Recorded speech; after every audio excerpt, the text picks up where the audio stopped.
Greetings, football lovers. Welcome to another episode of Ball Chat Podcast. I am Benton, one of your co-hosts and one of your family member.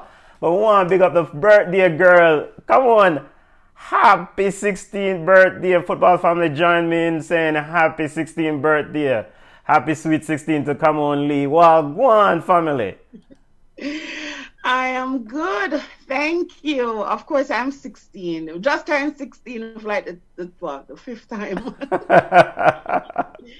But thank you very much.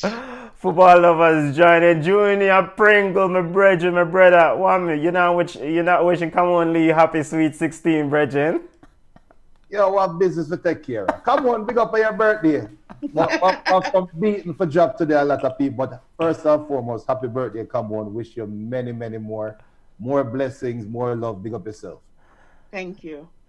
Yes, come on, Lee. Football family, make sure so you guys wish, come on, happy sweet 16. And come on, we wish you all the success. And yo, we love you to death. You don't know we love, come on, even though we disagree all the time. All the time.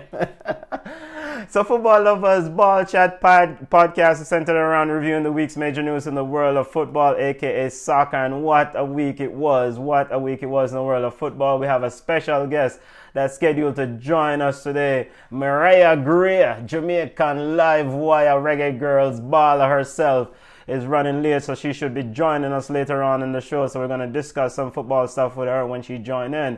But football family watching us on Ball Chat Facebook page or Ball Chat Podcast YouTube page can join the show. If you're watching us on Island Sports Network YouTube page, you can also join the show. So until the special guests join us, it's all about Ballers and Bugs. Ballers being the impressive players of the week, Bugs being unimpressive. Come on, the birthday girl, Ballers of the week. Who do you have as your ball of the week watching football? So I have two ballers this week. So Antonio of West Ham, he scored a hat-trick and one, or I don't know if I must call it two brace. I don't know, but it's 4 goals he scored. So he had a really good game versus the now relegated Norwich. So he's my number one baller. And I have to give a special shout out to Raheem Sterling for the hat-trick that he scored in the 5-0 drubbing of Brighton. When Raheem mess up, we say it. So when Raheem do something really, really good, then we have to say it. So Antonio and Raheem get my ballers of the week. Mikel Antonio scored 4 goals as he dealt with the now relegated Norwich. Why Mikel Antonio does up the people pitness as West Ham beat the brakes of Norwich. They're officially out of the EPL.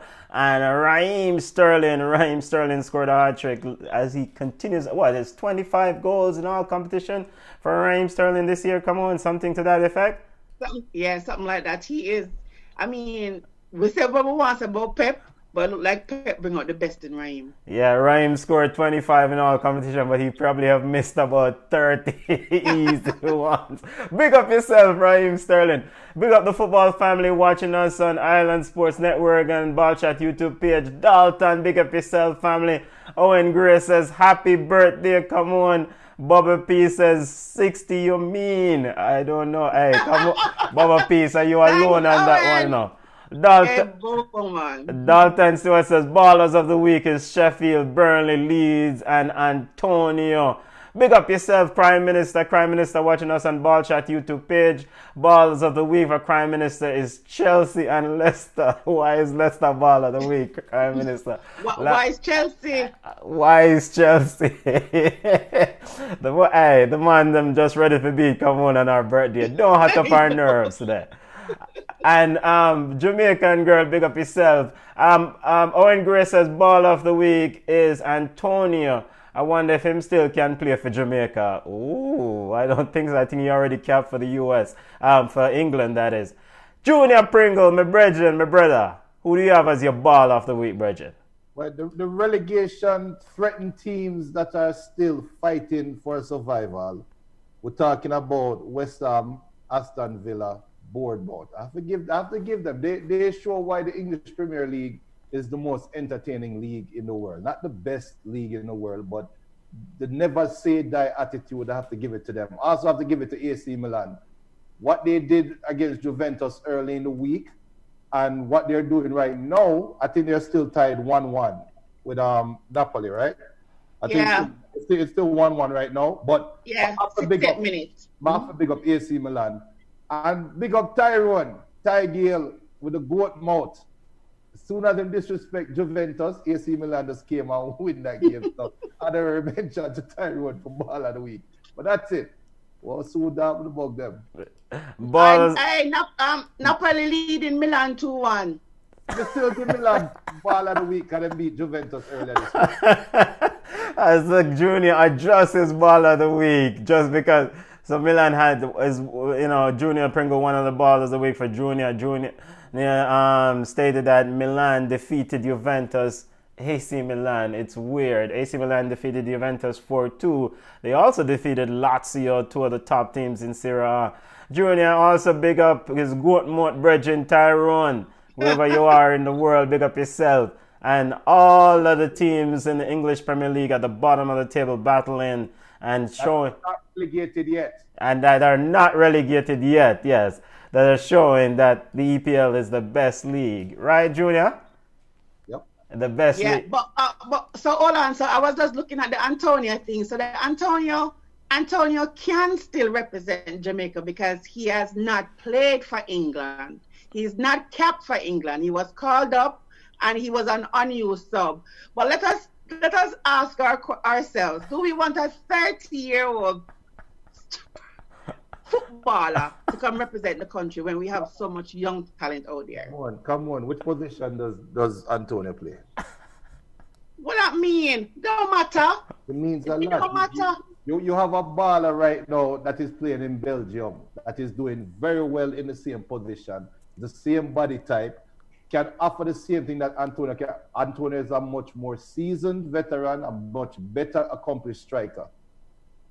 That is a surplus right now. If he was a midfielder, it's different. If he was a central defender, it's different. But we don't need who's the surplus? Oh, Antonio. Yeah. A striker. That's what I'm saying. I was like, do we really want? He's 30.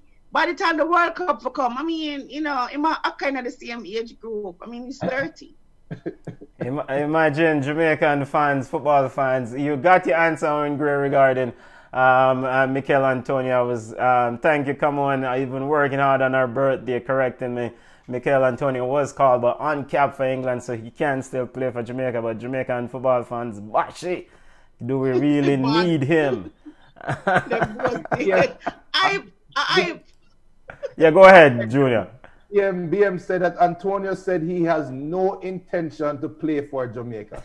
Well, BM, we have heard this story many times, and as soon as a player reaches a certain age and reality set in that, Antonio, you have a chance to play for two sides right now. And when you look at England, Rashford, Tammy Abraham, Harry Kane, Jamie Vardy, who you in the same age bracket with right now, Raheem Sterling, all of these striking opportunity, do you really think you have a chance? So you might want to reconsider that.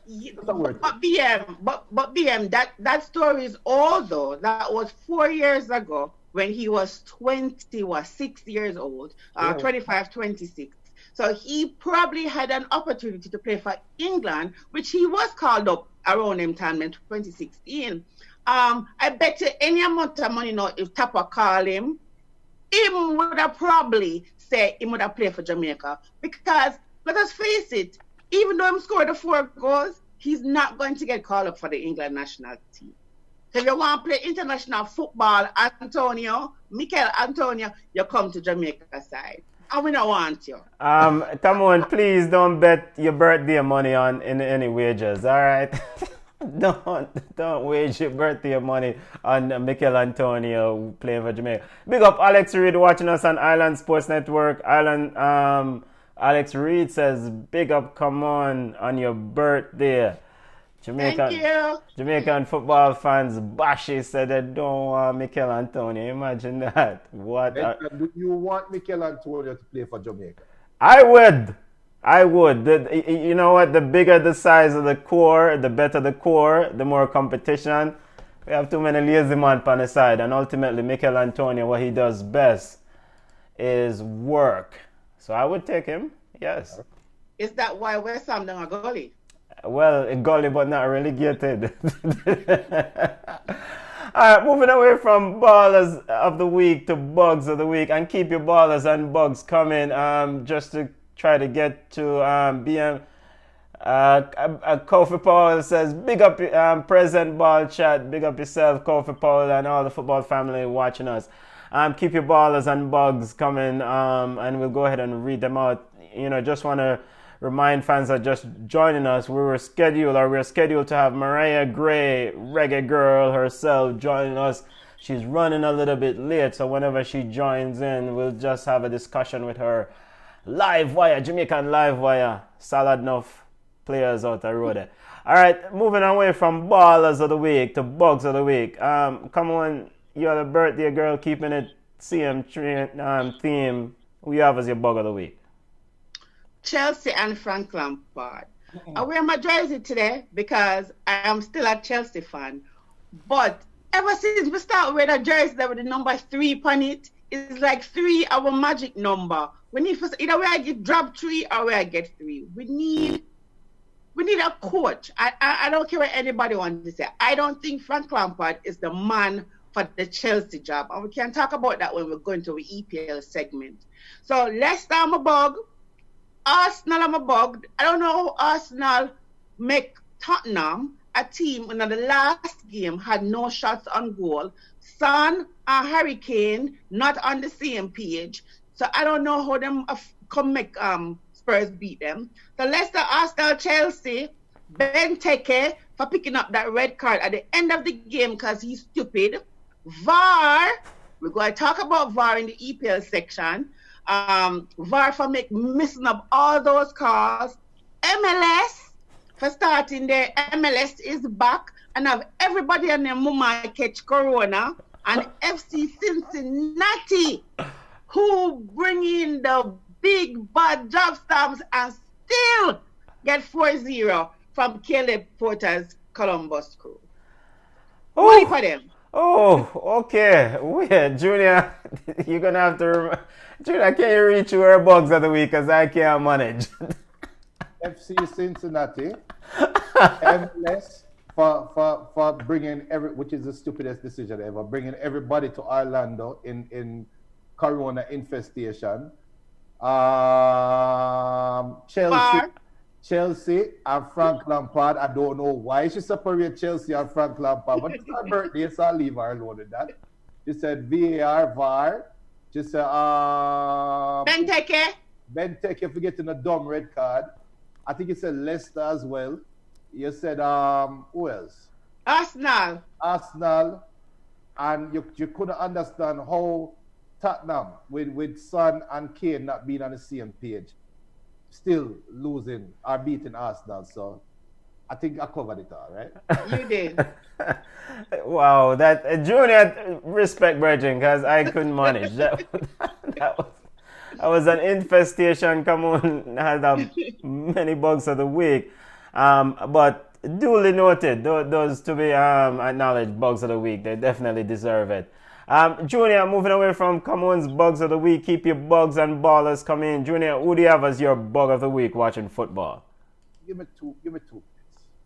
Earlier in the week, I think precedent is, I'm not going to, Mommy, if you're watching, I'm sorry. Last week I had a rant. They said, that's not the son I grew. It's all right. So I'm not going to have a rant right now. I'm going to be even keel and cool. All right? It's all about precedent.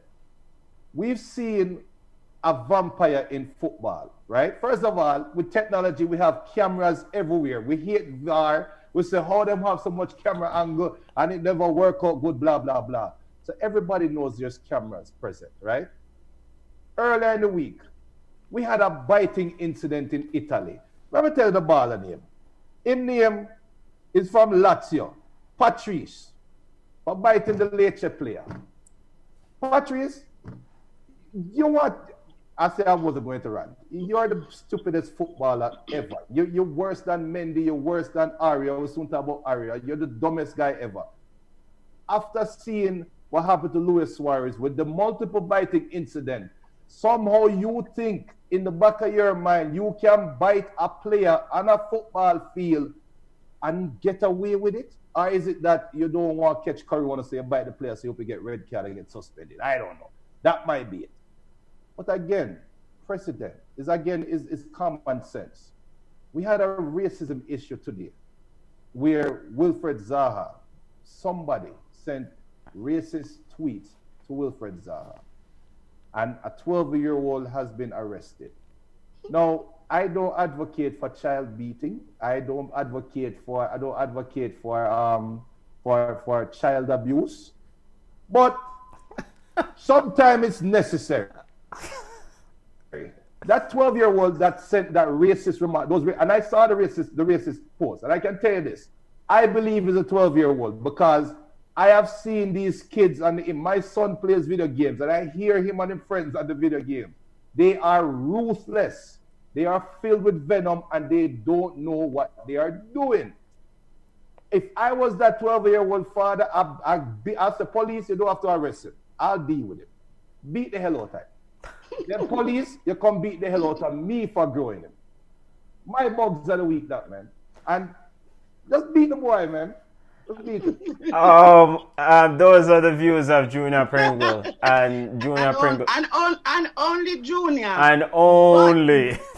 But don't lie to me right now. If you were 12 years old and you don't even send the post. If you thought about sending that post up, and your mother with their telepathic powers read your mind and knew you were thinking about doing that, what would happen to the two of you? Be honest. Those are the views of Junior Pringle. but you know what, we always talk about it though, then you have to look at the home. Because I'm like, by the video games, Junior, but if my son know that I am so against racism, I don't think him got fool enough for the summer. So the parents must get some of the blame as well for raising that monster. That's why I said, make the father beat him so we don't have to worry about the system beating the boy. Make the father make the parents be parents and execute the punishment. You don't have to be beaten, physical beating, but execute harsh punishment.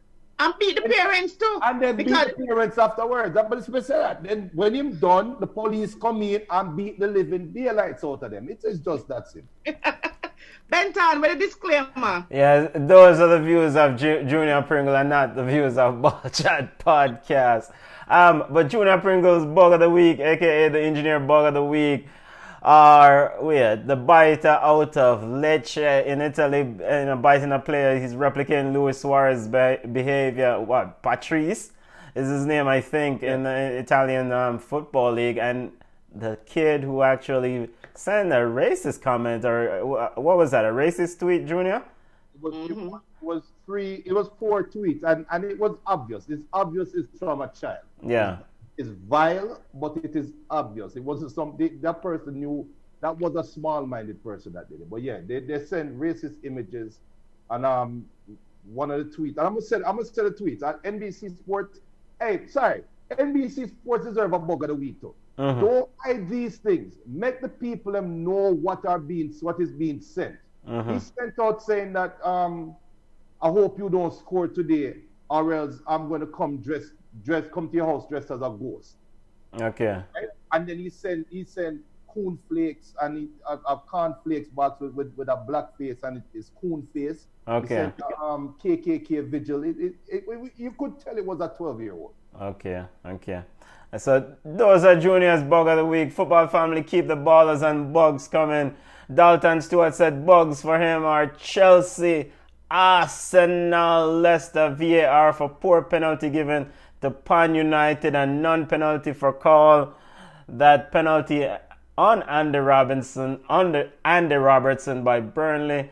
Bubba Peace, bug, VAR. Owen Gray, bug of the week, EPL refs.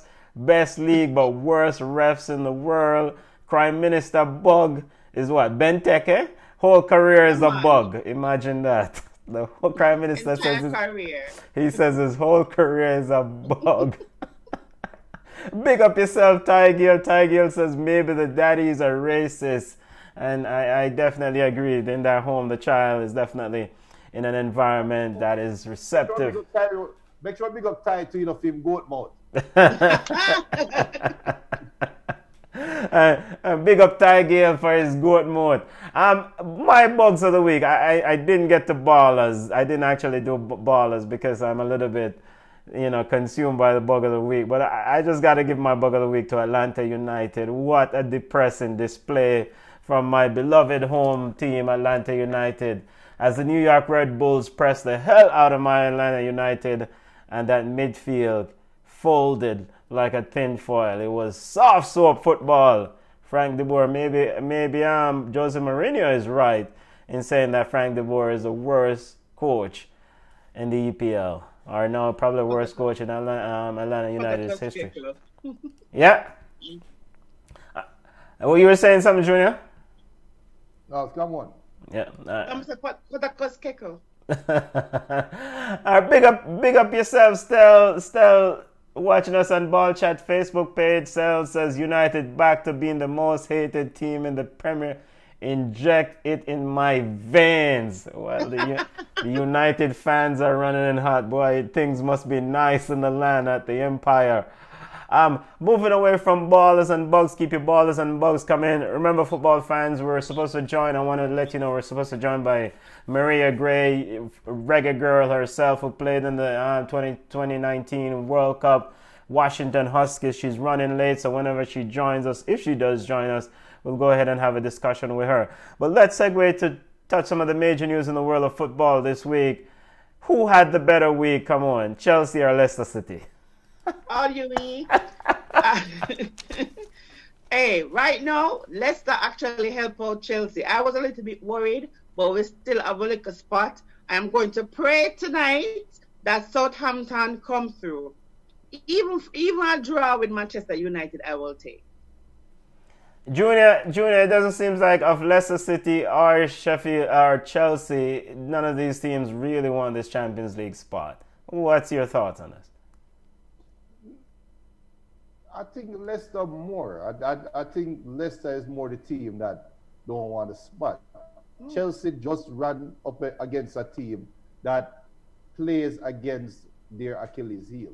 Chelsea's midfield is non-existent. We've been saying that all year. Sheffield's midfield is, when they are right, they are a powerhouse, and they just overran Chelsea. It's not surprising. It's not as surprising as what Bournemouth did to Leicester. And I would say Chelsea's odds on to get it back right, while Leicester still have Tottenham, still have Arsenal, I believe, and still have Manchester United to play.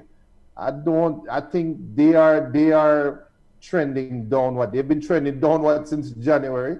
It's just that Man U couldn't get themselves right, or Wolves couldn't get themselves right to really pressure them. But now it's coming. Now the chickens are coming down to roost. I remember I said, pre-pandemic, I said there are some teams that are going to rule the pandemic when football restarted. Leicester was one of them. Leicester and Sheffield, in my opinion, not because it's playing out. No. I did say Man U will come out better because they are going to be healthy.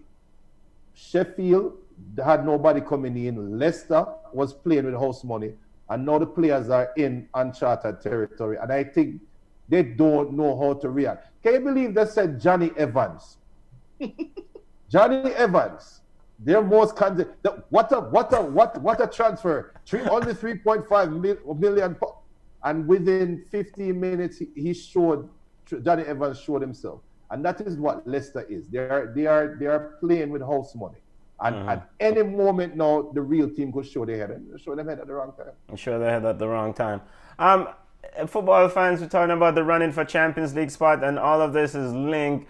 The position or number of Champions League spots, or the position in the EPL that will go into the Champions League, is all linked to the Man City ban. UEFA banning Man City for 2 Champions League, 2 years on the Champions League. CAS will rule tomorrow. We'll get your thoughts on that and the football family thoughts on that. But pending that ruling from CAS, it's essentially now the 5th place goes into the Champions League, 8th place goes into the Europa League. two strikers I thought had a good week. McCuldrick of Sheffield United and Dom Solanski of Bournemouth, scorer of 2 goals. These guys who are these people? They normally don't score. Um, who which one of them is going to be more essential for their team going on the stretch? Do you think Dom Solanski is going to turn it on for Bournemouth and go on a fire to save them? I mean, our Bournemouth is essentially dead. Our Sheffield United is just going to continue to do exceptionally well. For me, McCuldrick, Sheffield, because remember, even before the break, we were talking about Sheffield United clicking, right? And then when we came back from the break, we were a little bit worried because they were slipping.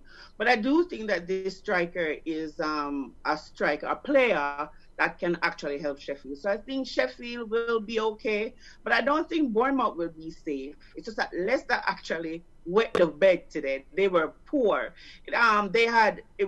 The goals were actually scored off defensive errors, defensive mistakes from the defenders and the goalkeepers and even midfielders. They turned the ball over so many times that it was a matter of time Bournemouth would have picked off a couple. Plus, Leicester was down a man. So it was a little bit, harder. So I do think Bournemouth will get relegated because they're really not that good.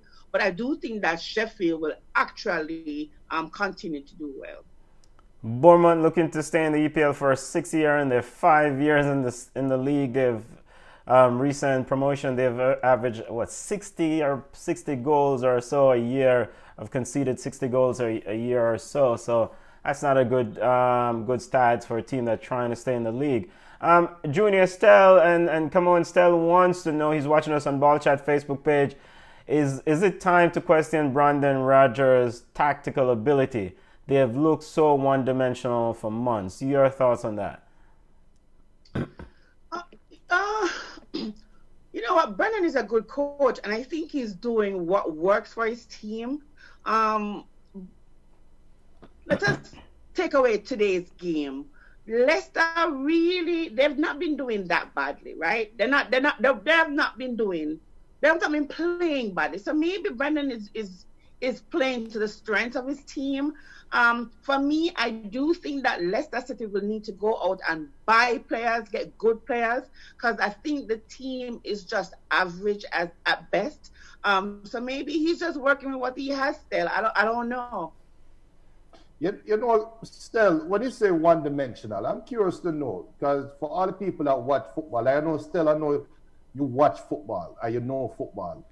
What is one-dimensional? Because Leicester, Brendan Rodgers coming in, taking over at Leicester was always a square peg trying to fit into a round hole. It is a completely different style of football that Brendan Rodgers brings. He has a striker that plays a completely different type of football than Brendan Rodgers prefers. So when Leicester is trying to play the position football, when they get to the final third, it becomes a pass into the back toward behind the defense and let Jamie Vardy be Jamie Vardy. And all I see Leicester doing is trying to create space for Vardy to run into with his grease lightning speed. So if that is the one dimension that you're talking about, I think you can't really question his tactics. I think we should more celebrate him for adjusting his tactics, because we know he has a next level central midfielder in NDD. We know he has a above average striker right now in Jamie Vardy. I think he's above average because he's getting up there in age, and he's playing towards that strength. So I just think I agree with Cameron. I think that they need to bring in some transfers. Now for Bournemouth though, they play against City on Wednesday. I'm curious to know what City is going to show up, because depending on the ruling tomorrow, we might see the City that played against Liverpool, or we might see the City that just don't care about the rest of the season. So I am going to side with Eddie Howe. I think he's going to figure out a way. I think this win today is going to catapult them, and I don't think they can beat City, but they can be scrappy enough and get some momentum going towards the end of the season and figure out a way to survive. I really do. So in the end, you think that Bournemouth survive. Estelle says that Suncho suspended for the remaining matches. Pereira injured. Madison is out. Leicester are in trouble in terms of players, big players for them that they really need down the stretch to try to cement this Champions League spot. And I want to get you guys' thoughts on in a little bit on whether you think this suspension will be upheld and what will cast as pertain to the Man City suspension. Come on, Chelsea has Wolves, Norwich, and Liverpool left. Does Chelsea have to win? How many of those games Chelsea win? I mean, I know Norwich is dead, but Two. I think two. Yeah, depending on which Liverpool show up, because to be fair, what are they really playing for, right? I think once they hit the 100-point mark, I think it's just going to be like whatever. But I do think Chelsea needs to win 2 out of those 3 games and hope that Manchester United drops some points and Leicester drops some points. Can we do it? I don't even know. Come on, you don't have to worry. You don't have to listen to Leicester's remaining 3 games. They are playing against Sheffield United, Tottenham, and Manchester United. That's your next 3 games. They're playing against Sheffield United, that is currently 7th on 54 points, 1 behind Wolves, 4 behind Manchester United, 2 above Tottenham. They are playing against Tottenham, that is in 8th right now in a UEFA spot, assuming the ban is upheld. If not, Tottenham will be 2 points out of playing in any Europe competition next year, which we know is Jose's priority. They'll be playing against Manchester United, the last game of the season, that they are in a direct head-to-head battle with for a Champions League spot. They're not winning those 3 games. So you don't see Leicester City making it, Junior, in the Champions League? I don't think that. Well, they can still make it to the Champions League if the Man City ban is upheld. But I don't think Chelsea. I think Man U is in the best position because all they have to do is win out and they will finish above everybody else, and they have the easier schedule. Chelsea just need a win because I cannot see Leicester beating that Sheffield midfield. And the end is going to be tired. I cannot see Leicester. I cannot see Jose not making it to Europa next year. Worse to Leicester. So he is going to figure out some way to play boring football and win 1-0. Okay. And maybe that Man U game at the end will be meaningless at that point. I don't know. But if that game counts for something, I cannot see Johnny Evans and company stopping Greenwood and company. So I think, come on, Chelsea is good. They are sitting in good position. So you don't. So of the 3 games remaining for Leicester City, you see them probably winning 1 at best. I don't see them winning any. Any of. I see them drawing. I see them drawing against Sheffield, or they can beat Man U if that Man U game is meaningless. Okay.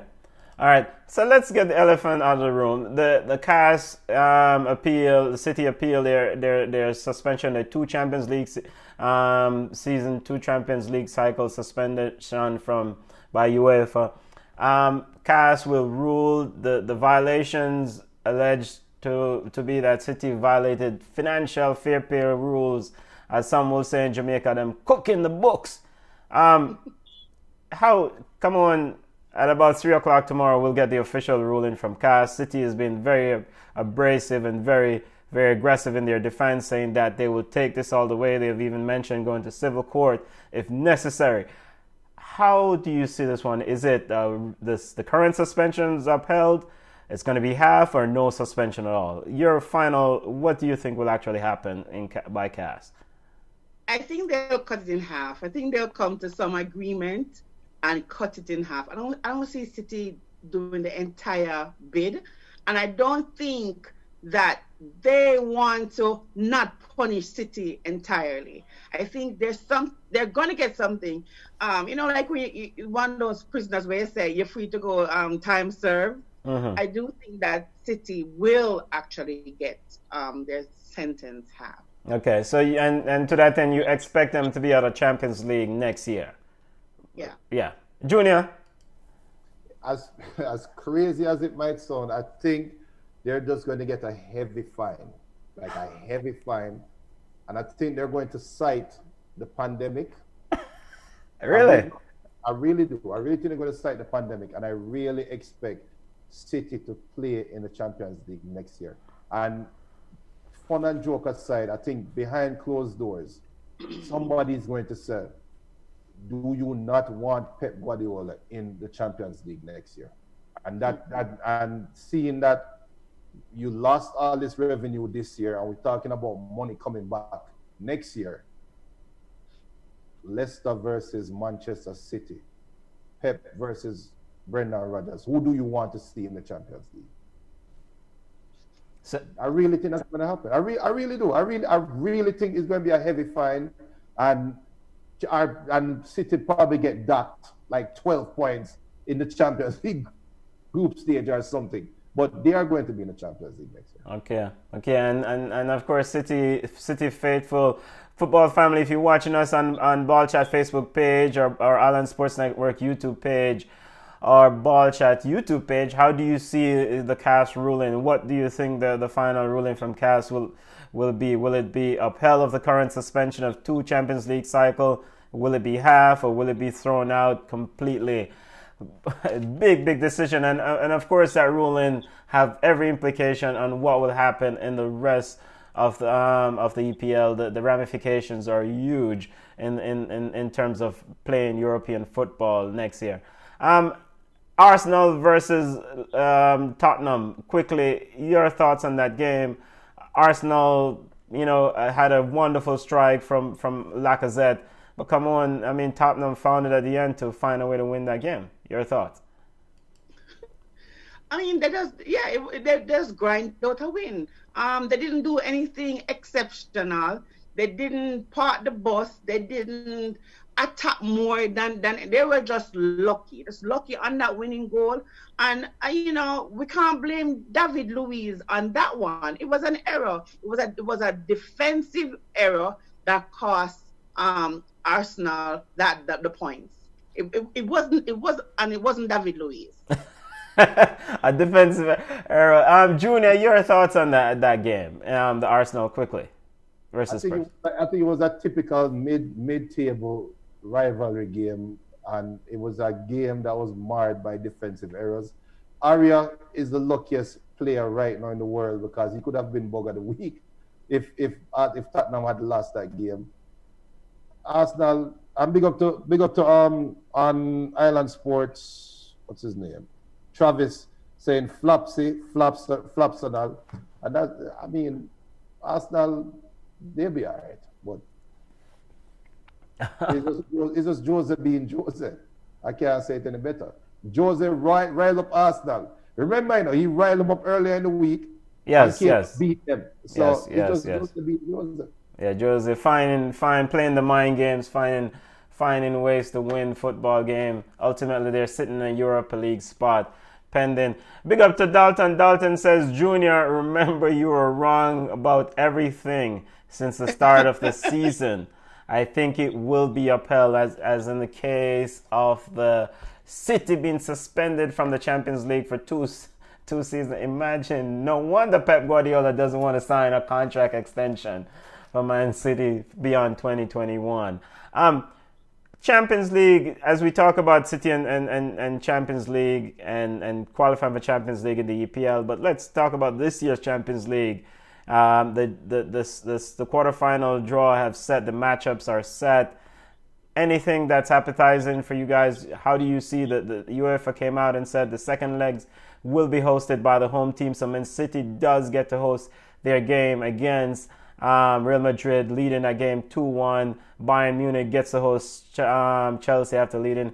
Your thoughts on those mouth-watering potential matchups you see in the quarterfinal? I don't want Chelsea to wear that new jersey, because it has been jinxing us from them start wear it. So I need that Bayern Munich and Chelsea game for being the all-white jersey. That's all I'm going to say. Come on. I think Chelsea's already out. Chelsea's lost the first leg 3-0. Juve, Juve is lost the first leg 1-0 to Lyon. Barca is tied with Napoli 1-1. And Man City leads Real Madrid 2-1. Junior, your thoughts on those potential draw? You could see quite a few watering matches in the quarterfinal. I just have one question. Who will play PSG in the final? Because PSG has the easiest of the road to the final. Really? All the big money names are pit against each other in the same bracket. I did remember seeing that. I have to confirm, but I think PSG has the easiest road. No, but PSG will be playing Atalanta. Atalanta is probably the hottest team in European football. We'll get to Atalanta in a little bit. Go ahead. Benton, PSG has the easiest road. All right, I'm fine with playing radio or TV at some point, but PSG has the easiest road to the final. My question now is, if the ruling gets upheld tomorrow, yes, will Pep shut Man City down for the rest of the season and go guns out for that Champions League medal? Will that motivate Manchester City to run Real Madrid off the field and go through and beat PSG in the final? Because I think PSG making it to the final. Will it be Man City on the other end of that field? And will we now see the best of Pep's motivational speeches, knowing that the ruling get upheld? Like Dalton said, I'm always wrong. Come on, say half of the season, half sentence, so they won't be there next year. Look at your best players. Look at David Silva. Look at everybody and say, look, you're not playing Champions League. David Silva, you're gonna retire.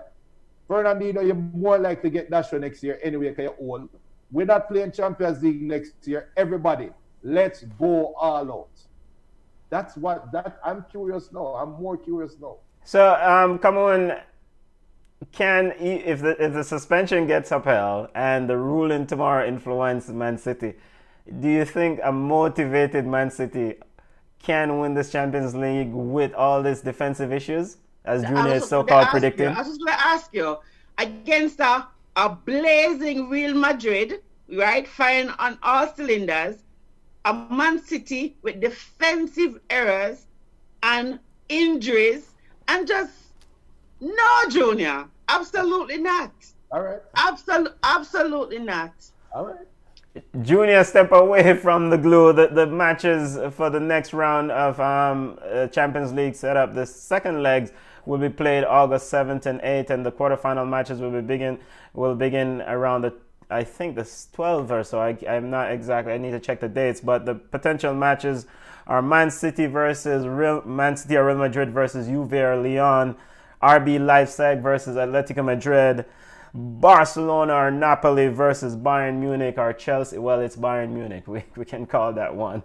And Atalanta versus Paris. Paris Saint-Germain is playing a friendly against Le Havre. I don't know the score or the outcome of that game as they get ready for Champions League football to kick off here soon, and we'll set those up quickly in a little bit. So Junior said that and I want to hear your thoughts watching us on Island Sports Network or any platform. Does the ruling tomorrow affect Man City's push to try to win this elusive Champions League? This is why they brought Pep Guardiola there, knowing that next year they might not play in Champions League. All right, La Liga. Let's move away from Champions League to La Liga. Come on. Atletico Madrid is the hottest thing, and they might go and win this Champions League. They haven't lost since the restart. They stuck out a victory yesterday against Real Betis. Diego Costa and Atletico Madrid seems to be running in form at the right time. Your thoughts? Yeah, but they're not going to win La Liga. They'll be okay. Yeah, but it's like they're finding form at the wrong time. They're finding form when they can't pick up the points. Listen, congrats to Real Madrid. Atletico, see you next year. But the ultimate prize for Atletico Madrid is Champions League. Yeah, Champions League. Champions League, right? Yeah, I mean, yes, and we know they're going to make it. They've been doing well, but congrats to Atletico. And Real Madrid running in hot. Come on, I mean, we know it hurts you to say this, but how is Zidane just have this team firing, in your opinion? Just give a little bit of analysis on how is this team doing so well. Hey, listen, they win when they're supposed to win, and Barcelona just didn't. It's not like they're playing two different kind of football. They're both playing inspired and motivated football. But it's just that we talk about Barcelona's defensive lineup. They're old and they're slow. They need to get. As a matter of fact, the entire Barcelona squad is old. If you look at the average ages, they're really old. Whereas it's Real Madrid, where you have an infusion of the old and not so old, so old. So they're actually playing well. They're finding form. They're actually in form, on form, and they are actually winning the games that they're supposed to win. I mean, congrats to them. They're leading by 1 point with a game in hand, and they're not going to lose. Junior, I want to get your thoughts on this. Atletico Madrid doing exceptionally well in terms of the restart. They were in sixth position. They've moved up to third. Cholo Simeone have his boys ready for Champions League qualification for next year, but ultimately they would like to win Champions League this year. But your assessment of La Liga overall, and say a prayer for Camon Lee and our Barcelona. It's done. Yeah, then Barca is just having a down here. We know they'll be back. Spanish La Liga is only is a two-team league. We all know that. Oh, okay, Junior. Okay, we don't need it to beat La Liga now. No, it's not beating La Liga, but it is logic. I mean, Barca is not having their best playing year, but they are not at threat of losing Champions League position. They'll be fine. Atletico Madrid now. Remember, this is a sea of Atletico Madrid that if the season was cancelled or completed, they would have never been in next year's Champions League. Remember that, pre-pandemic. So yes. We'll have to give Cholo the ratings, but light the fire under the man them and say, look, this is what you're looking at. If somebody make a big cough and a lot of people get reinfected, they're shutting the season down. You have until that time to get back into Champions League position. You have to rate the man. You have to rate the man as a motivator. It worked. Sure. You have to give him ratings. Yeah, Cholo Simeone, definitely one of the big coaches. Big up Owen Gray. Owen Gray said PSG won that friendly game 9-0. Star baller out. Big up Neymar and family. Hey, Atalanta better be ready. Jason Frame, big up yourself, family. Jason Frame said, Mireya, his ball of the week is Camon Lee. Happy birthday to Camon Lee. Big up yourself. Dalton Stewart said they need to just cancel the Champions League. I wonder why the Liverpool fans feel that way. I wonder why. The Champions League will be a knockout format. It's win or go home. The tournament will be played in Lisbon, Portugal. And so the second leg of the round of 16 matches will be played at the home. The teams, the host schedule, and then the tournament, the teams will then move on to Portugal for the 8 quarterfinals and then subsequent next rounds. Moving away from Champions League and La Liga, Sarah, I want to get your thoughts on this Atalanta team and this game against Juventus. I mean, the game ended 2-2. Come on, you are the referee, but I hate to hot up your head today. Come on, please explain these 2 penalties to me that Juve got in this game against Atalanta. Atalanta was leading 2-0. Cristiano Ronaldo scored the 2 penalties, but there were some questionable calls.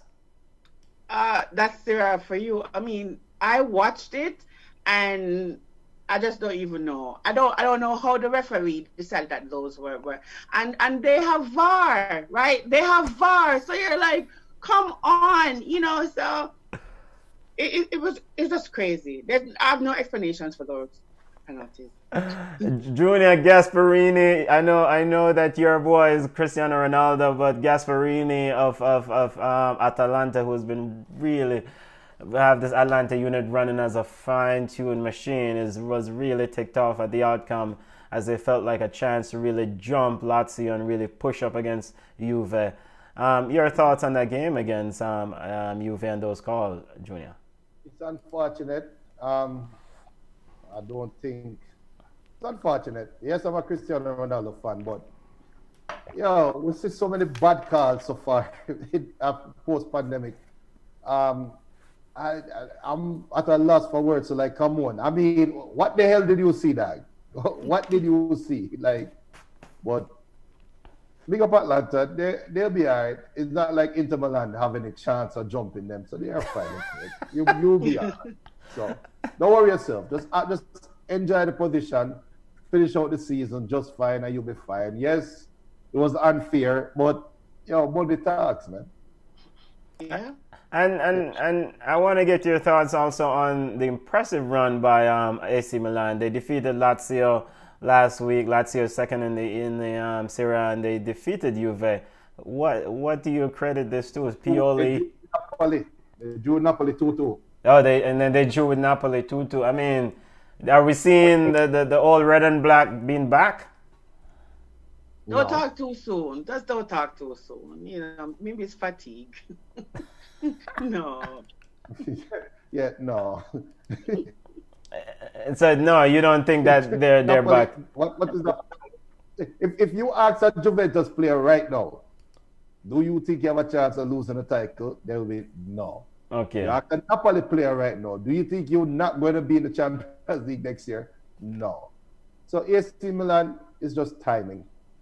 I mean, they are where they are for a reason, and they're dependent on how old is he now? 38, 39-year-old Zlatan. I mean, come on. The boss. Big up AC Milan, but let's be real.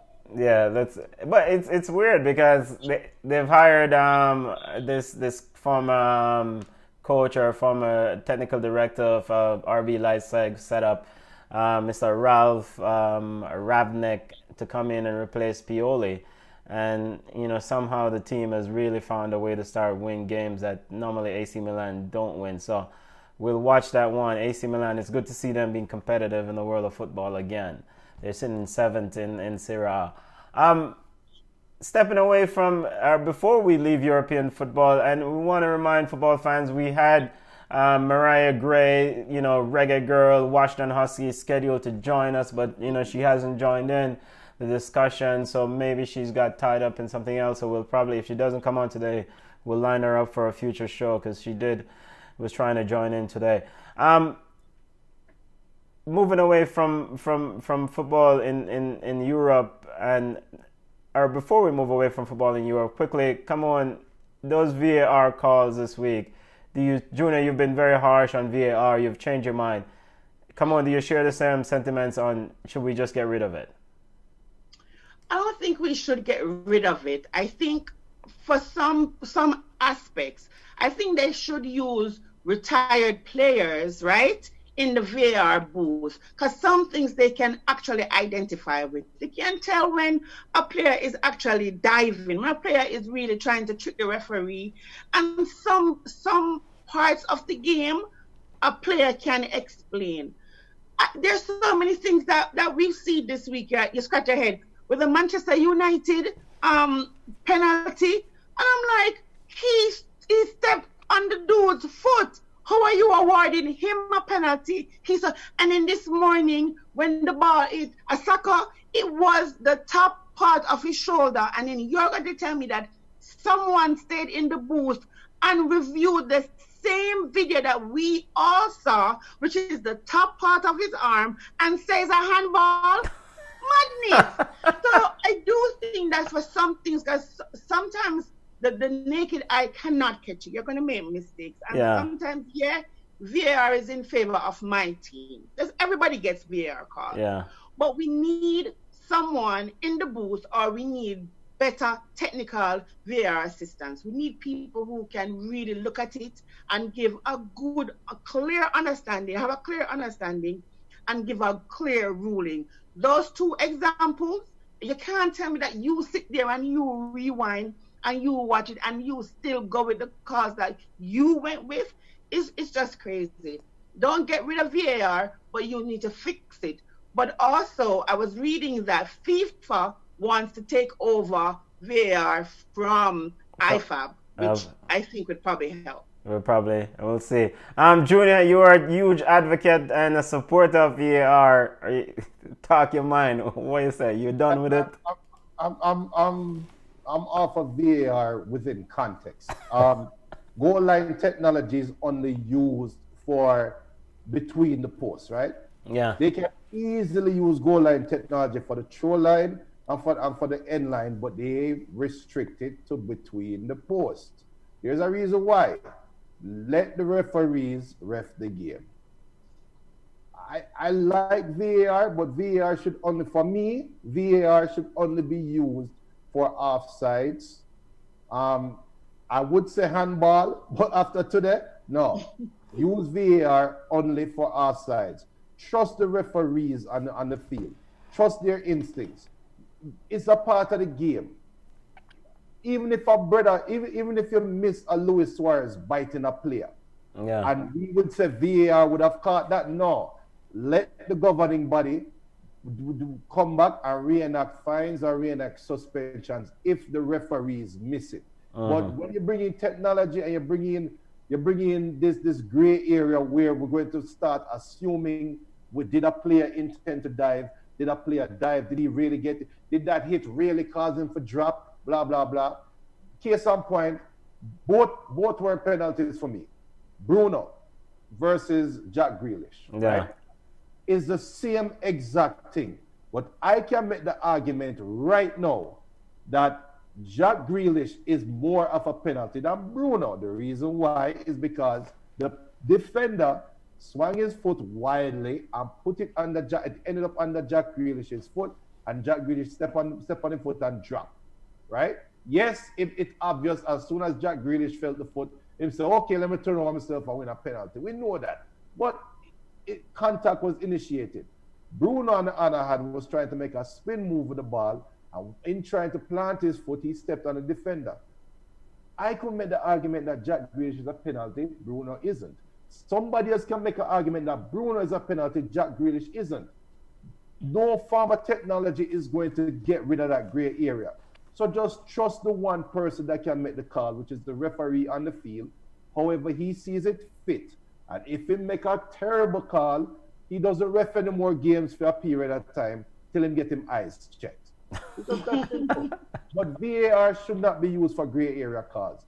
We should not be having this conversation that is hurting a good game that what them play against Crystal Palace. We should not be talking about Bruno fake penalty call that he got when Man U looked so good against Bournemouth. It's taken away from the game. Yeah, taken away from the game. But I thought in the beginning they said that VAR was going to be used to assist the referee, that the referee would have the say on the pitch. But now it's like everything they go to VAR for, so I don't understand the handball one for me today was the final straw, and I'm like, there's no way on earth that should have not been a goal. Yeah. But you see what you said right there? That the referee can make that call. If the referee is the one that is just should be able to make the calls for VAR, he should not have a buzzer on him. He should be the one buzzing.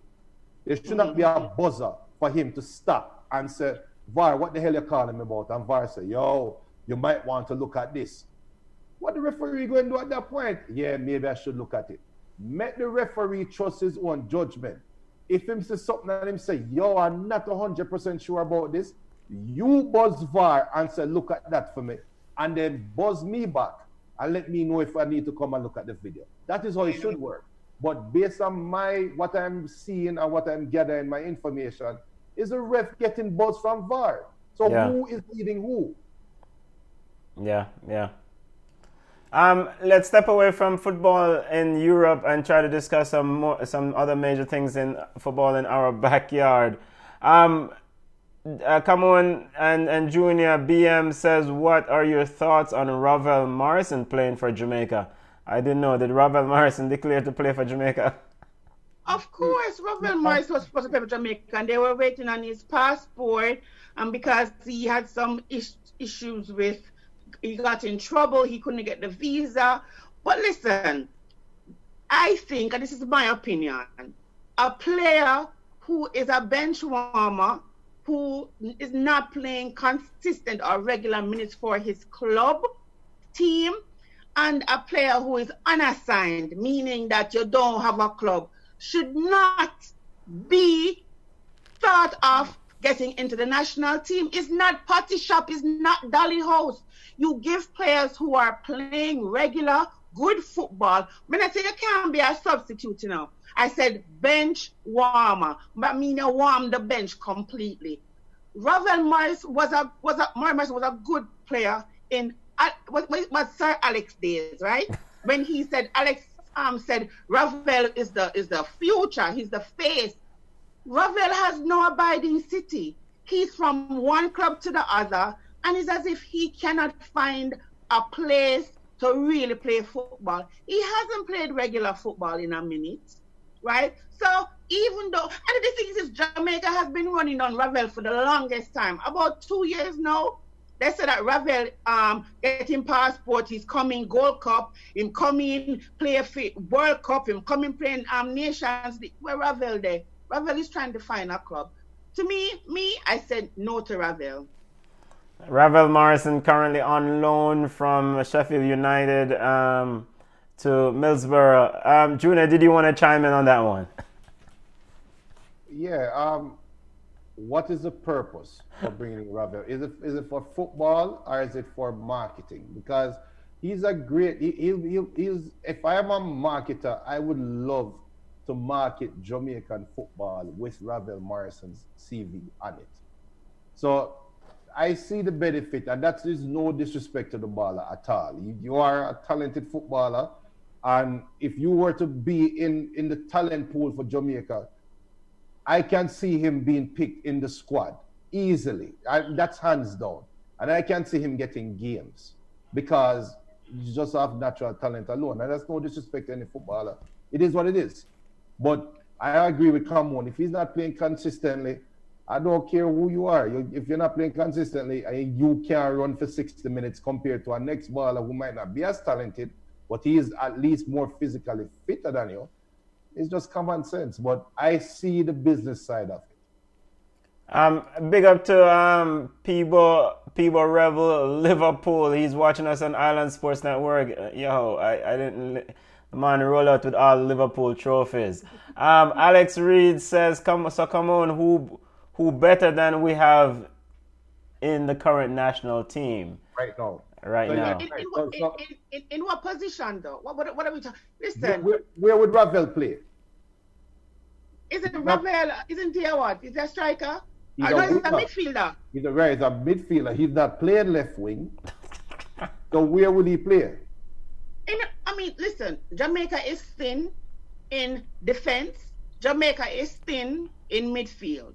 We're top heavy when it comes to strikers, and maybe Tapa can transfer from some of them strikers there into wingers, right? For example, Junior Flemings plays striker for his club, but when he comes to Jamaica put him on the wing too, and then make him roam, right? Yeah.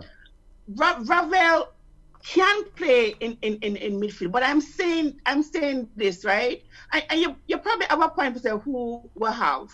We're not gonna tell me say we don't want USL players, but they're fit. They're playing consistent minutes. So what we're going to do? We're going to bring them, and this is where I see the disrespect. So yes, USL is not to the standards of a Middlesbrough, right?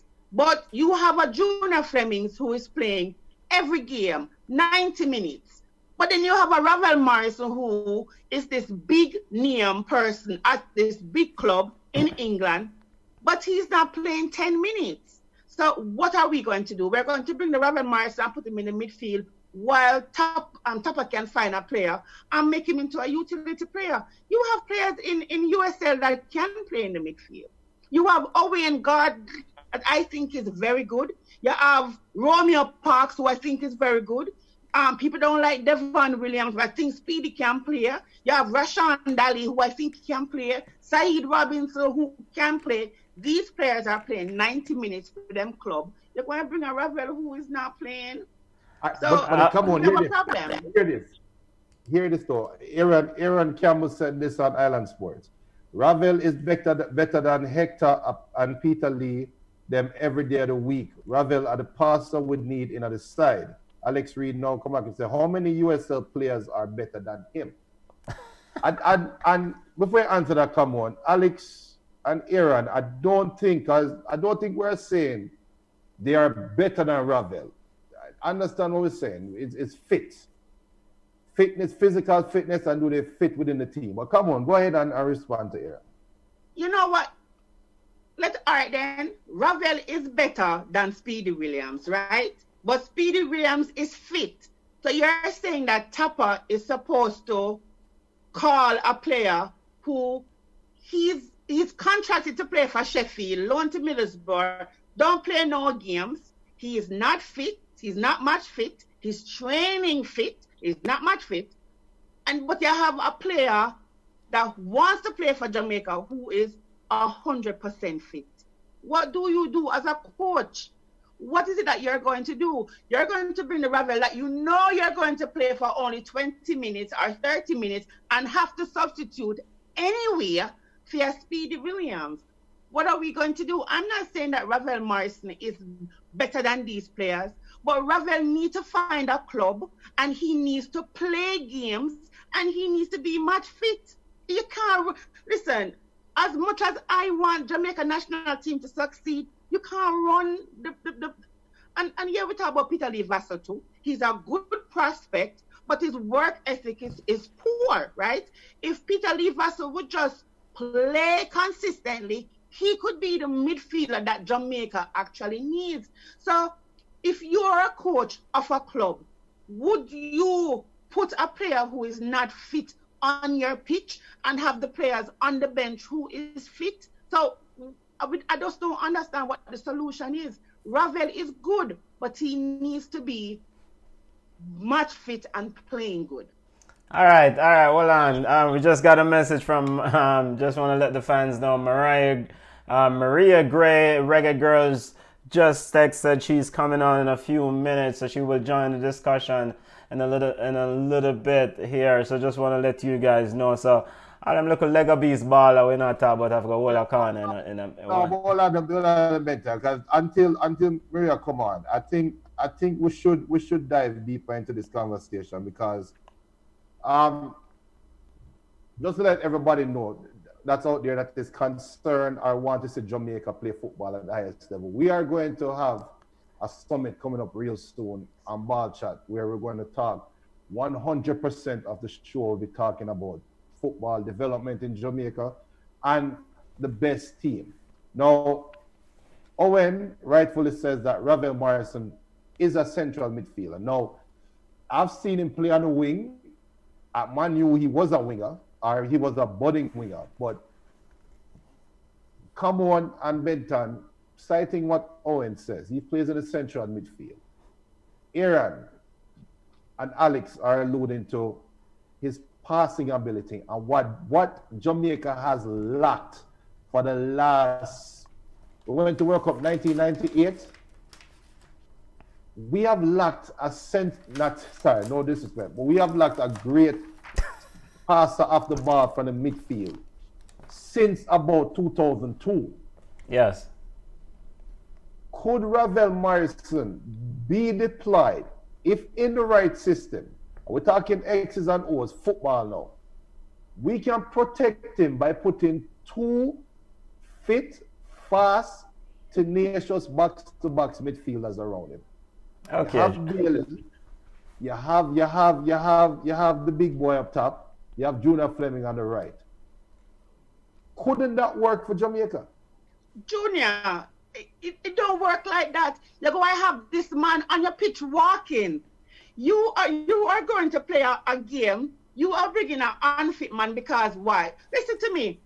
We attack Kenarda Forbes. People don't rate USL. We understand it, but it's football, and these Jamaicans make a living there. Kenarda Forbes is a midfielder at Pittsburgh River Homes, and they had an article the other day where he's the #1 midfielder in USL. Kenarda might be 32, but USL don't really put no man on your knee like that. He has gotten the USL Player of the Week so many times. If you watch Kenarda Forbes play, You like something else. He's a passer of the ball.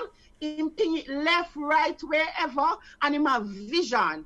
But guess what? He's in USL. But guess what too? He's fit. Canada is fit. So you can't get Ravel Morris in the company pitch and put him on the pitch and walk when you have like three other, hey, and you have like three different people round him. It don't work like that. It's not patty shop, Junior. Okay. Football lovers, you see how we send up with blood pressure talking about Jamaican football, but we'll get to Ravel Morris and Jamaican party shop football later on as it pertains to the men's team of the Reggae Boys. But now, without further ado, we have Mireya Gray, Reggae Girls, Washington Huskies' own senior year, joining us on the Ball Chat podcast, the live wire from the 2019 World Cup. Mireya Gray, am I pronouncing your name correctly, Mireya? Yeah, that's perfect. All right. Welcome. How are you doing? I'm good. Doing really well.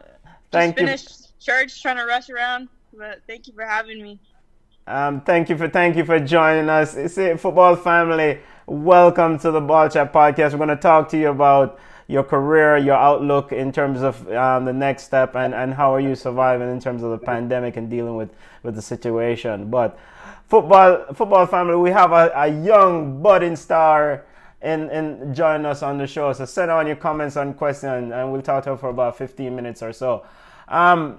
Junior, come on, don't get starstruck, you know. Mireya, who introduced you to the sport? Where does development or this love of football began for you? Man, so my story is kind of different. I used to hate football with like all of my heart. My dad is the one that introduced me to football. He played in Montego Bay, played kind of around Jamaica a lot. Played pro. I wish I could remember the names. Kickers. Violet Kickers. Yeah. And then Wadada. Yeah. So those are the rivals for my team in country. Wadada and Violet Kickers are located in Montego Bay. Yeah. I think that's where he played. He trained with the Reggae Boys, and then got big injury. It ended everything for him in his knee. So that was kind of where it ended for him. And with my brother and I, he's trained us. So, but he let me dance. I used to be a break dancer. Yeah. So I was dancing and playing basketball and track a little bit. And then when I hit 11 years old is when he's like, all right, that's enough games. It's time to start training. And he'd bring me to training and I'd be crying like, no, Dad, please, I don't want to train. I hate soccer. Sorry. And but eventually after a while, I saw players like Ronaldo, like Messi, and I was like, I might try this out. If I can do whatever they're doing, this looks like a fun game. And it started from there. So now obviously I'm really into soccer. I love it with all my heart. And you're quite exceptional at it. We really enjoy, at least I enjoy watching you play.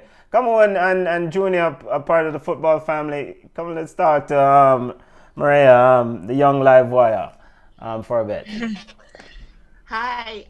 So we took a picture when you were at the World Cup. So really? I remember, yes. So we took a picture together with me, you, Havana, and Junior. What's the girl's name again? Kanya. So I have it at work on my desk. But anyway, so send that to me. That's awesome. Yeah, and then I spoke to your dad. So we were talking about football, on the sideline. So tell him hi for me. So it was great seeing you at the World Cup. It was, I thought we could have, done better. But that last goal, but even when Havana scored the goal, we were already out. It was fine. It was, screaming, whatever. Mm-hmm. But so, how has it been? I mean, I know it's different. Playing in the States, it's different from actually playing in Jamaica with the Jamaica national team. What's the difference? I mean, how have you adjusted to having everything available to you here versus kind of like struggling when it comes to the Jamaica national team? So I mean, there's definitely a money difference. I think in USA, just in general, women's soccer and soccer in general is is very financially supported, and that just has such a huge effect going down the line, because from there's the coaches, there's the facilities, there's the jerseys, there's all of that. And with Jamaica, it was a little bit harder because it's just a smaller country, and in women's soccer is still developing. Same with around the world. So I definitely it was different being like, oh, we don't have these type of I guess benefits. There's a lot of things I'm always grateful, so I never was complaining, but there was definitely a difference in terms of the facilities we had and the locker rooms we had to work with. You know, reusing jerseys, reusing socks, and having to keep very fine count of everything, because we can't lose anything, otherwise we got to pay, and that's not good. And with my college, for example, or even playing with US when I played in my younger years, things were easy. It's like, oh, you want to take this home? Go ahead. We have more. We're going to get new equipment and all that. It was such a humbling experience, and it really made me feel closer to Jamaica. It made me feel like this is a family. This is who we're working hard together so we can make a name for ourselves, so we can make more money. So ultimately, playing with these difficulties only created I feel like a stronger player in myself, and feeling a little bit more committed to the team. But yeah, I hope that answered your question. Yeah, it does, because I remember because my son lives here, and when he got called to Jamaica National U17, I remember them interviewing him, and I think the first thing he said was, my stepdad says if I can play on the field here in Jamaica, I can play on the field anywhere. So it was kind of jarring, because we have nice, luscious green fields here, but then when you go home, it's like, okay, you can't step there because there's a big hole there. There's not enough grass. So I do understand, and it actually makes you a better player. So, you have players who can only play on the nice, lushy green field. So true. Yeah. And then when you get them on the ones that are not that good, they kind of lose their composure. But you are kind of able to adjust, and you can take advantage. So I see where it helps. So now that you've tasted, playing internationally, how much further do you see yourself going? I know you scored at Pan Am Games. I mean, how was that experience for you as a college student? I mean, how has it been traveling all over the place just to play football? Man, I remember the first time I traveled with Jamaica, we went to Costa Rica, and the game was so hard. I was tired. I didn't realize how much I was needed as a player for the team. And so from then on, my mindset changed. I was like, I have to work on myself so much more in my development, because I can really be an impactful player. So I was like, I can't just stop at the end of college. And since I was a girl, I knew I didn't want to stop until college. I wanted to go pro. But feeling how much I was needed and feeling how hard it was, I was like, I'm ready to commit to play beyond this, because I'm helping my team. Like, I'm not just a person going, hurrah, yeah, we got this. They need me. Like, Mireya, we need you to do this. We need you to do this. And then scoring, of course, I'm like, yes, I can really do something for this team. And in order to really be successful at that, I know it's going to take me beyond college and hopefully overseas somewhere to play. Mm-hmm. So, yeah. Sorry, someone's calling. But yeah. So my last question, Benton. Yeah, go ahead. So who do you? I know people don't like to compare themselves to players, right? So we've seen you play, and Benton likes to call you the live wire, because you're always, chipping in and out and weaving. Who do you see yourself play like? Who do you see your playing style is identical to? That's a good question. As I watch soccer, people that I really like to watch are players, specifically Eden Hazard, and he is just next level in terms of the control of the ball. He's a smaller guy, but just so powerful, and the ball sticks to his foot, but he's all over the field, and he's scoring from every angle. But he knows how to go slow, how to go fast, not just like there's some players that are one speed. If they're fast, one speed down the line, back up. They can't slow down. They can't change directions. And I just love Eden Hazard for those things. Like I said, when I first started playing, it was Messi. But it wasn't that Messi could dribble. It was that Messi didn't have a position. It was like Messi was put on the field by his coaches, and they're like, just go do you. I'm sure they told him that. And so even I was developed as a player by my dad. He's like, Mireya, just go where you're needed.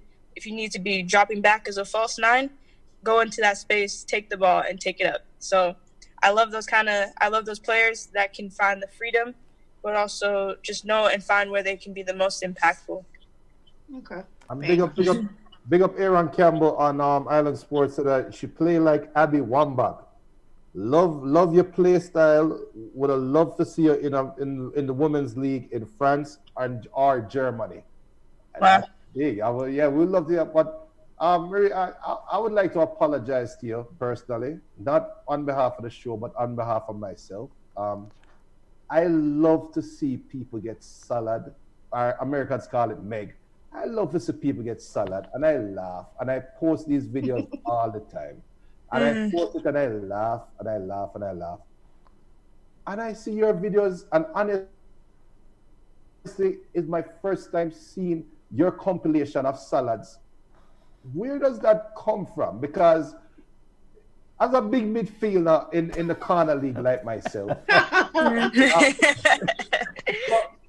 where does that style come from? Like I hear you use Messi as inspiration, as somebody you play like, but having that ability to salad somebody at will, that is different. That is not, a lot of people see it and can't do it. So is that testament of your father's training? Is that something that you just love to do and then laugh at people? I feel like to laugh. Be honest with me. Oh man, salad. My dad always says that. We say Meg, whatever, but that is something I just absolutely I love, and like the same way as you, it's almost better than just going past somebody or scoring at some points. But that is something my dad taught me.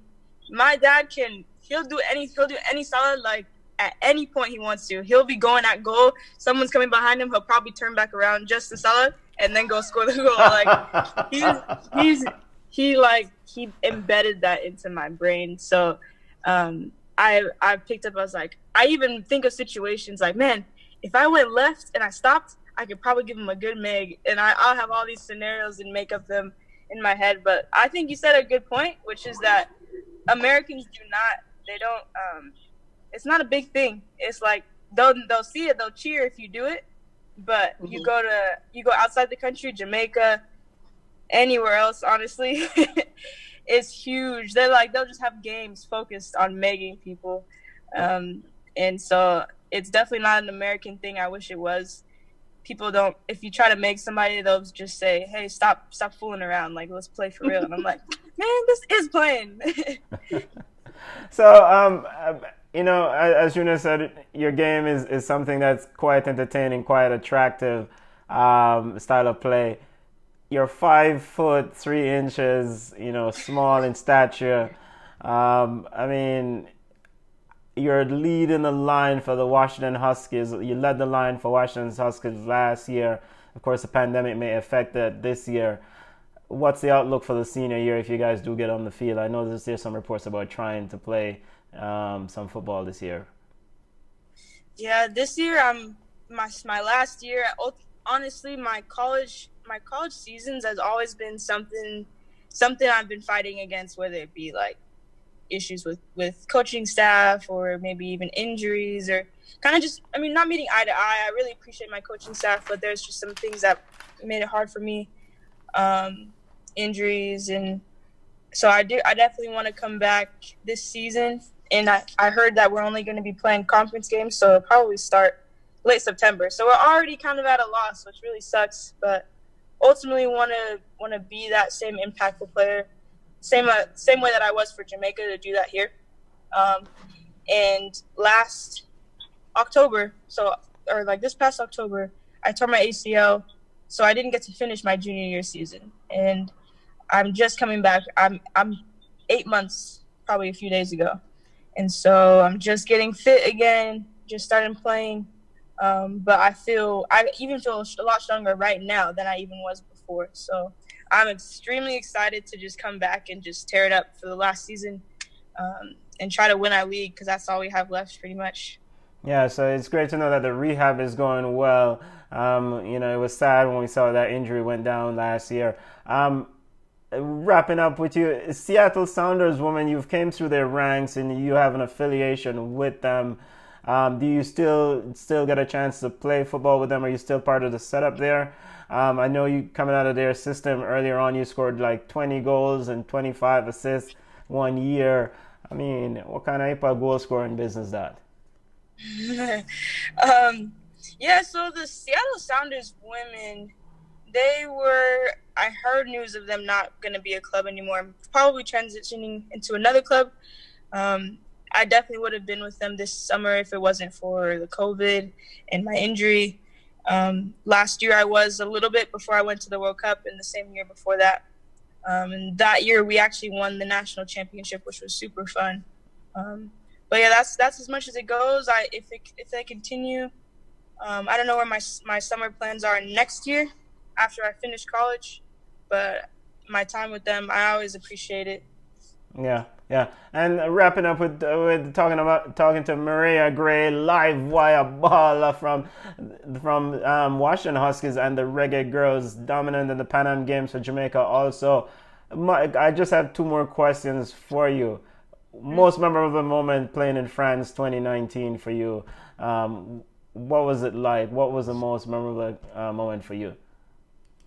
Playing or just being there and being with these stars. Whatever is the most memorable moment for you, being in the World Cup setup, being at a World Cup.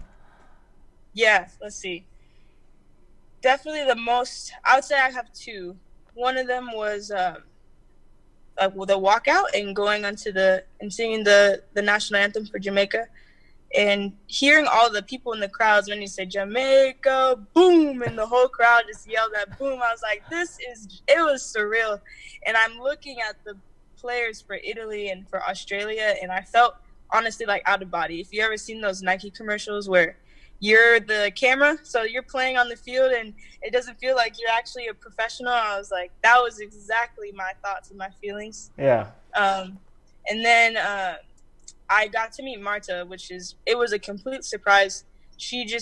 I was gonna leave early out of the locker room, but I got lost, so I came back and I'm sitting in the locker room like just waiting because the game's over, and then Marta just walks in by herself and no one else notices. I'm like, does no one see Marta standing right there? So I go up, I give her a dap it up, a handshake, and I take this video with her. I put it on my Instagram, and she was just super like down to earth, humble. She knew that we were all fans. Like, Jamaica's such a young team. Yeah. She was like, yeah, let me go say hi, let me hang out with them. So that was definitely my second most memorable moment. Big moment looking up to Marta, one of the stars. As a young player yourself, my final question, I know we're pushing up against the clock and we need to wrap up the show. My final question, as a young player, what sort of suggestions or advice do you have for the next generation of players coming behind you? I know you're young, but you guys are pioneer with the Reggae Girls and so forth. I know you were part of the U.S. setup at one time. What sort of suggestion do you and recommendation or advice do you have for young players coming behind you? I would always say the thing that probably held me back was training like someone was watching me and playing like someone was watching me. I think that I delayed my development a little bit because I was just, at times I was playing for fun, even though I knew that my goals were professional. Mm-hmm. And so, one, always enjoy the game. But two, if you're always pushing yourself, so the coach might tell you, run 3 lines, but if you know that that's not making you tired, run 4, run 5. And if you know that your left foot sucks, oh man, I wish I did my left foot when I was younger. But work on those weaknesses. Always try to be uncomfortable. Never be. If you find a practice where you're just too comfortable and it was easy, then you just wasted your time. So I always say I don't want to waste my time, because where I'm supposed to be, where God has called me to be, is supposed to be on a next level. And if my friends are doing what's below my level, I've got to rise it up, and maybe I can bring them with me at the same time. That's my best advice. Oh, that's awesome. And hopefully we can get you on the show again, because we had so many things we'd love to talk to you about. The time is kind of short today because you're joining at the end. We wish you all the success. We'll be watching your career. We're trying to get some of those jerseys and wrap and erect them. Me too. Wishing you all the success, and we're proud of your work, Mireya. We're proud of your work. We're looking forward to. Go ahead. Prime Minister on YouTube is saying, "Love to hear from this young baller. Mireya is a gift to the sport and the national team." Jamaican girl is saying, "Mireya is awesome. I wish her all the best." You definitely are is a group of a member of the group of pioneers that you are. Your name is a part of a special group of young ladies that overcame so much, something that a lot of people don't know, I don't have any clue about. And we salute you. Much respect, much love, much more respect. And bust some people salad same way, man. Yes, sir. And remember, Ball Chat Podcast riding with you. We're looking forward to you playing and all the tournaments coming up. All right? Thank you so much. Bye-bye. All right, one love. All right, take care. Yeah, one love. Hey, so football family, that's it now. We just spoke to Mireya Gray, Washington Huskies' own reggae girls, ball herself. Yo, come on, it coming like MLS and Javon East are gonna have to wait for another week, cause management has said what? Yeah, talk about that. Stick a pin in it next week. But just to preview the Jamaica, Javon East did won something in Costa Rica, right? Or something like that. Yeah, leading goal scorer. Right. I think it's for his club. I can't not really. I have to go double check. All right, so big up the Javon East fans them who are bothering me about big up a boy. Big him up. It's still an accomplishment. So big him up. Yeah, man. Junior, come on. Any final say before we wrap up the show? Now, next week we'll continue with the Ravel Morrison, and we're going to talk about players who we think can fill that role. Someone was talking about Tariq McGee also. So I think we can always touch on that too. Let's save that. When is the English Premier League finishing? 26th of July is when the last day of the English Premier League. So you think we should do that summit after?